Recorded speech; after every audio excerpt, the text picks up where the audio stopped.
ஏங்க சொல்லு தாமரை. எப்படி இருக்கீங்க? எப்படி இருக்குனாவா? ம். பரவாயில்ல, முன்னத்துக்கு இப்போ பரவாயில்ல, நல்லா தான் இருக்கு. எவ்வளோ பேர் தெரியுமா கமெண்ட் பண்ணியிருந்தாங்க? அவ்வளோ பேருக்கு உங்களை பிடிக்குது போல. இல்லை, மெயினாக நம்ம அந்த வீடியோ எதுக்கு போட்டோம்னா ஃபைனலாக ஹெல்த்து தான் முக்கியம் அப்படின்னு சொல்கிறதுக்கு தான் போட்டிருந்தோம். பட் ஆனால் உங்கள் ஹெல்த்துக்கு ஒன்றும் ஆகிடக்கூடாது, நீங்கள் நல்லா இருக்கணும், உங்கள் மனசுக்கு நீங்கள் நல்லா இருக்கணும், எப்பவுமே சிரிச்ச முகத்தோடு இருக்கீங்க. அதுவும் ஒருத்தவங்க போட்டுருந்தாங்க, நான் ரமணா படம் மாதிரின்னு போட்டால் நீங்கள் தமனாலாம் சொல்லி காமெடி பண்ணுறீங்க. அதுதான் ஹைலைட்டு. ஊர்லலாம் பார்த்தீங்கன்னா நம்ம சின்ன வயசில் இருக்கிறப்ப இப்போ எங்கள் அப்பாவுக்கும் அம்மாவுக்கும் உடம்பு சரியில்லைன்னா அங்கேருந்து அப்போலாம் ஃபோனும் கிடையாது, ஒன்றும் கிடையாது, யார் மூலியமா தெரிய வரும்.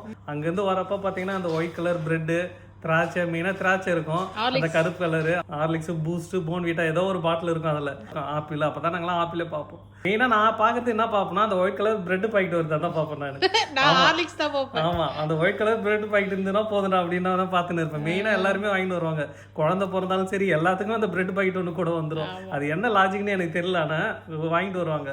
அப்போலாம் நான் நினைப்பேன், டெய்லி வந்து பார்க்குறாங்களே, இல்லை வந்து பார்க்கறதுனால என்ன ஆகிடும் போகுது அப்படிலாம் நினச்சி கிடப்பேன். இப்போ தான் தெரியுது, பார்க்கறதுனால என்னன்னா அவங்க அந்த மோட்டிவேட் பண்ணுறதுனாலே நாங்களாம் இருக்கிறோம், ஒன்றும் ஆகாது உனக்கு அப்படின்றப்ப நம்மளுக்குள்ளே அந்த ஒரு பாசிட்டிவ் எனர்ஜி வருது. ஆனால் ஒன்றும் இல்லை போலடா உடம்புக்கு அப்படின்னு. அதனால தான் ஏன் வந்து உடம்பு சரியில்லாம் வந்து பார்க்குறாங்கன்றது இப்போ தான் எனக்கு புரியுது. அதே மாதிரி நாங்கள் துபாயிலே இருந்தாலும் எங்களையும் ஹாஸ்பிட்டலில் வந்து பார்க்குற அளவுக்கு 2 உறவை சேர்த்து வச்சுக்கிட்டு இருந்தாங்க. அது இன்னும் ரொம்ப சந்தோஷமாக இருந்தது. எங்கே இருக்கீங்க, எந்த இடத்துல இருக்கீங்க, ஏதோ வரேன்ட்டு வந்துட்டே இருந்தாங்க. வந்து பார்த்தாங்க. அதோட இன்னொரு சிஸ்டர் கால் பண்ணி, உங்கள் தங்கச்சி மாதிரி நினச்சிக்கோங்க, எதாக இருந்தாலும் கால் பண்ணுங்க, நாங்கள் பார்த்துக்குறோம், நாங்கள் இருக்கோம், ஒரி பண்ணாதீங்க.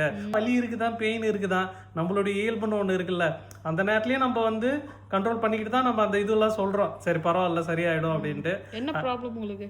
அதான் இதுக்கு தான் வந்து ஒரு ரிப்போர்ட்டர் வேணுன்றது. என்ன ப்ராப்ளம், மேட்ருக்கு வாங்க, விஷயத்துக்கு வாங்கன்ற மாதிரி.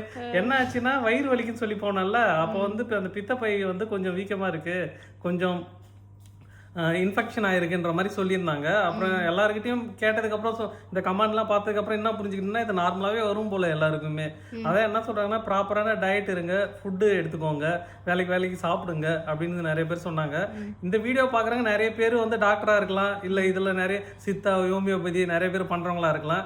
இந்த பித்தப்பை பிரச்சனைக்கு என்ன பண்ணலான்றது உங்களுக்கு ஏதாவது ஒரு சொல்யூஷனோ இல்லை தீர்வாக இருந்தால் கமெண்ட்டில் சொல்லுங்கள். அது இன்னும் ரொம்ப எங்களுக்கு யூஸ்ஃபுல்லாக இருக்கும், நாங்களும் அதை ஃபாலோ பண்ணுவோம். எங்கள் வீடியோ பார்க்குறவங்களும் நிறைய பேர் இதை ஃபாலோ பண்ணுவாங்க.